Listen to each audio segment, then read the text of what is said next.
Olá, boa tarde a todos. A nossa aula de hoje, continuando aí a série sobre a Primeira República, nós vamos falar um pouco sobre a miséria no campo, né? E as oligarquias, né? Ou oligarquias no poder, tá? Então vamos lá. Como a gente falou na aula anterior, quem lembra, eu mencionei que o Brasil ele herdou alguns problemas do antigo regime, ou seja, da monarquia. E esse problema era principalmente a concentração de riqueza na mão de poucos, né? E uma grande parte da população ela vivia na pobreza, né? Tentando aí se virar como podia, certo? E geralmente ali só mesmo mal para comer. Então era essa vida no campo, diferente da vida na cidade. Então o Brasil ainda tinha esse grande problema. Os camponeses, eles viviam na maioria da população rural, como eu já falei. Eles eram submetidos,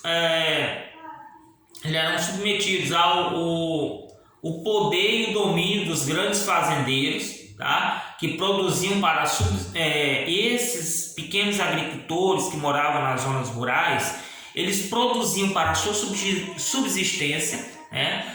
O que sobrava, eles faziam pequenas trocas comerciais ali para completar o que faltava em casa, né? A agricultura geralmente era uma agricultura muito antiga, de técnicas antigas e ultrapassadas, né? E eles moravam em pequenas vilas, né? O bairro rural, e quase tudo eles dependiam do grande fazendeiro. Então, com isso, nesse clima de miséria no campo, de submissão aos grandes fazendeiros, essas famílias foram se perpetuando, né, na pobreza, e o outro lado foi aumentando o seu poder, sua influência, principalmente a influência política, e daqui surge as oligarquias. Oligarquias, a palavra grega, significa poder na mão de poucos, ou poder para poucos, né?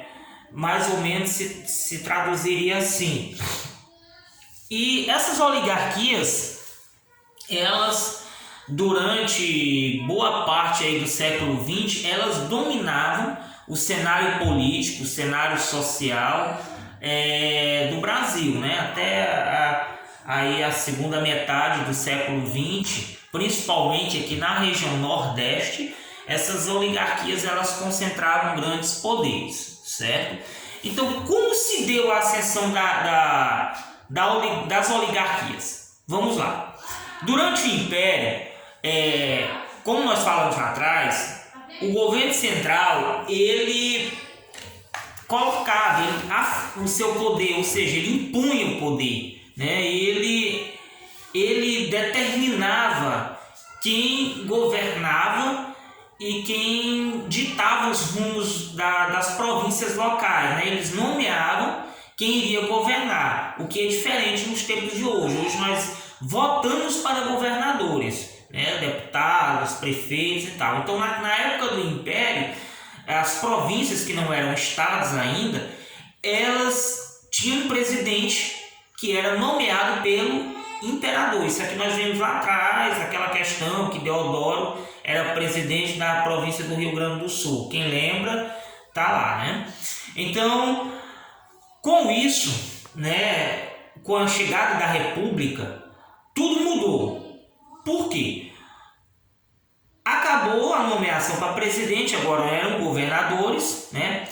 E as famílias elas mais poderosas de cada estado, isto é, as oligarquias, elas passaram a ter um enorme poder político, uma influência, e elas acabaram tomando o poder dentro dos estados.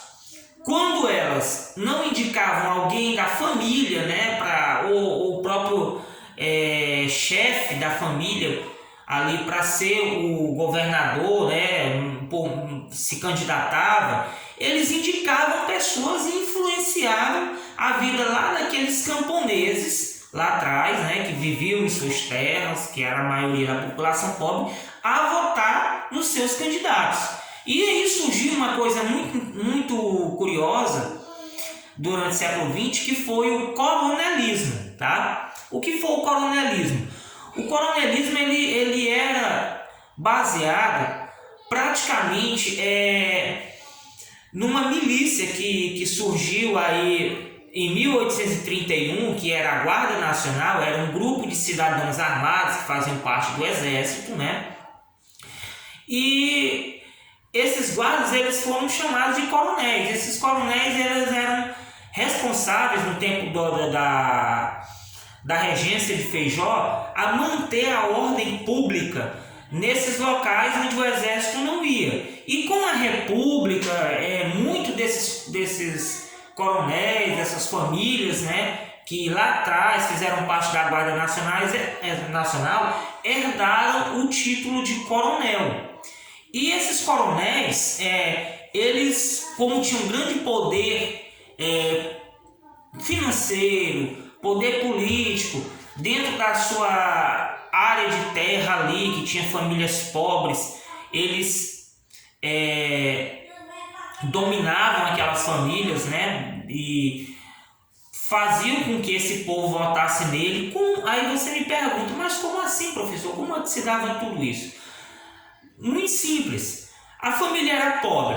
Então o coronel chegava, né, o grande fazendeiro chegava e dizia: olha, eu vou te dar aqui 1 quilo de alimento, eu vou te dar uma dentadura, eu vou botar telha na tua casa, eu vou colocar telha na tua casa, eu vou te proteger aqui de uma pessoa que está querendo te fazer o mal, mas tu tem que votar em mim, tu tem que me acompanhar, tu tem que cuidar dos meus interesses aqui na região.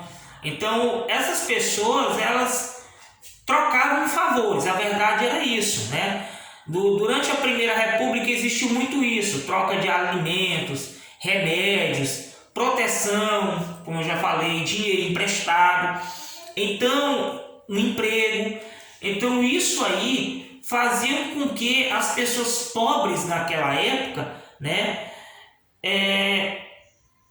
ficassem sobre a influência do poder do coronel. E caso se alguém não quisesse votar nos coronéis, aí eles expulsavam da terra.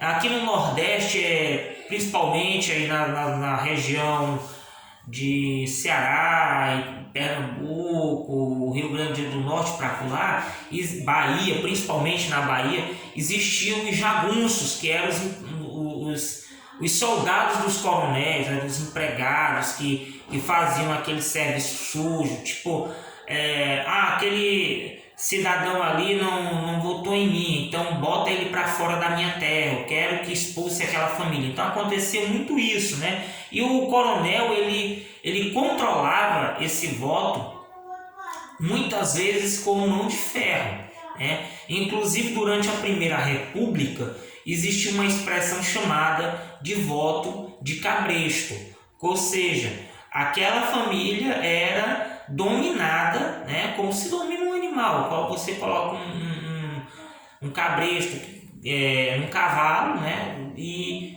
domina ele, leva ele para onde ele quer. Então, durante a Primeira República existiu muito isso.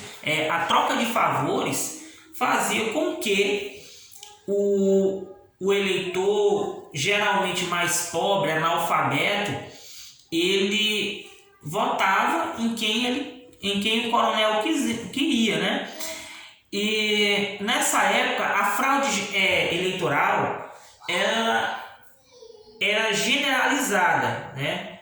Existia roubo de urnas, inclusão de votos de crianças e até de defuntos, né? E assim essas famílias poderosas elas foram se perpetuando no poder, os coronéis foram ficando mais poderosos, mais ricos, e eles acabavam até influenciando a própria política nacional, certo?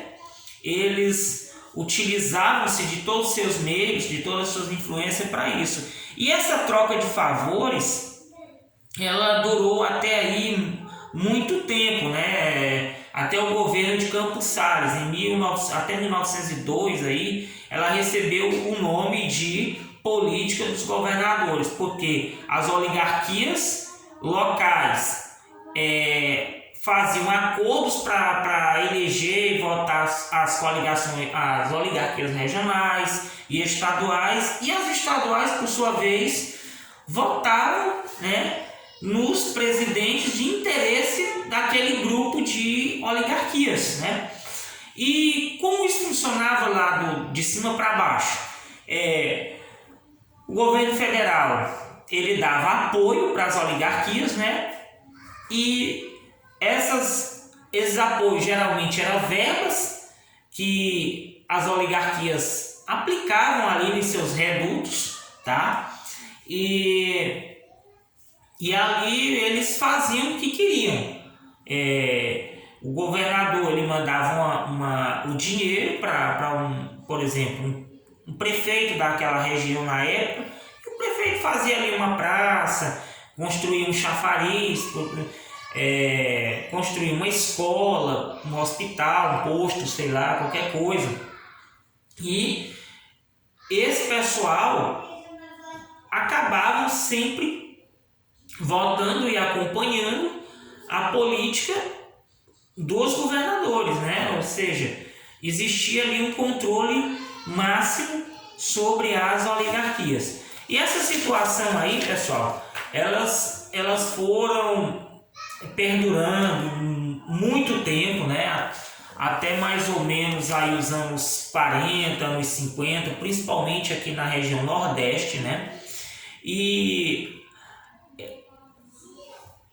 a gente pode ver que, estudando a história, grande parte da população do Nordeste, eles eram, como bem pobres, né? Eles sempre acabavam cedendo a esses favores, né? A questão dos coronéis. Então, como eu falei, esse foi o coronelismo, né? Até que durou boa parte aí do século XX. Vocês podem olhar na página 20 de vocês aí, mais ou menos como funciona o coronelismo, e tem uma gravurazinha aí de um esqueleto, né, com o título de eleitor na mão. Então, vocês vão olhar e lendo o texto, vocês vão perceber como é que funcionava, né, o sistema coronelista, certo? A troca de favores, o voto de crianças, de defuntos, não existia urna eletrônica no início do século XX, o voto era impresso, né, de papel, então a gente sabia o que era que dava, né, no final das contas, a história conta. Então é isso, pessoal, o nosso vídeo de hoje explicando um pouco sobre essa aula, né, sobre a miséria no campo e o surgimento das oligarquias, tá bom? Espero que tenham gostado e até mais.